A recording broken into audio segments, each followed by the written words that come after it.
कि हम मुख्यमंत्री हैं, प्रधानमंत्री है, इस राज्य का मुख्यमंत्री है। आप मानिएगा, जिस तरीके से आप जानते हैं कि निशा भगत जो गुमला गांव की देहात की लड़की, आज आदिवासी बेटी, इन कुर्मियों को, धर्मांतरितों को, झारखंड राज्य सरकार को, केंद्र की सरकार को, जो आज डंके की चोट में उल्लंघन करने का काम की है, वो आपको जानना चाहिए कहां से शुरुआत और कहां से क्या हो गया। आपको जानना चाहिए, जानना चाहेंगे,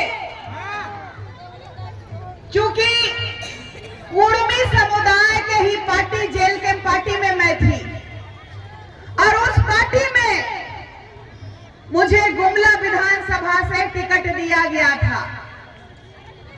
ये उपस्थिति के लिए कि गुमला में आदिवासी सीट से एक उपस्थिति दर्ज हो जाए कि जेल के पार्टी भी है।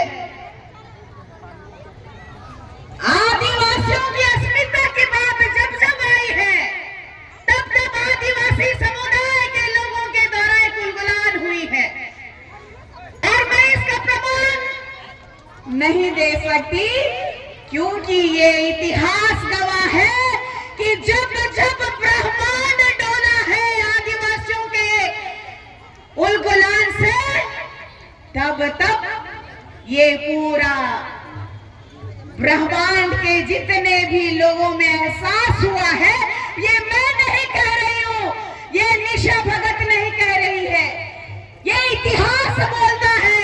भगवान बिरसा मुंडा जी की बात कीजिए, भगवान सिद्धू कान्हू जी की बात कीजिए, वीर बुद्धू भगत जी की बात कीजिए, तिलका मांझी जी की बात कीजिए, श्रीनी कैलीदाई की बात कीजिए, रुनिया टुनिया की बात कीजिए।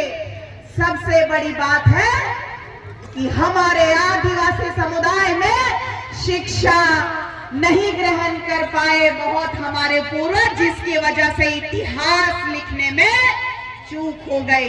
लेकिन जो रूढ़िवादी परंपरा से, जो पूर्वजों से परंपरा चलते आ रही है, उसी को कहते हैं रूढ़िवादी परंपरा संस्कृति, जो आज हम लोगों में दिखाई देता है।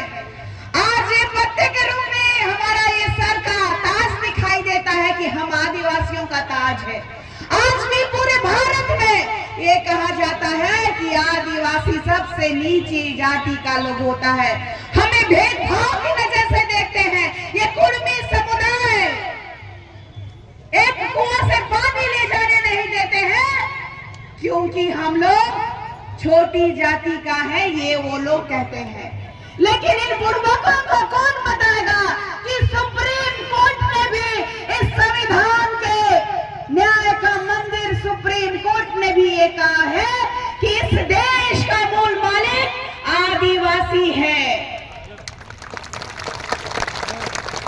ये लोग कह रहे हैं कि 1913 की बात जो कर रहे हैं, लगातार 1913 की बात कर रहे हैं, तो ये कुर्मी हमें पता है कि 1926 में, 1929 में, 1931 में इन लोगों ने कुर्मी महासम्मेलन किया, वो भी कुर्मी क्षत्रिय महासम्मेलन किया।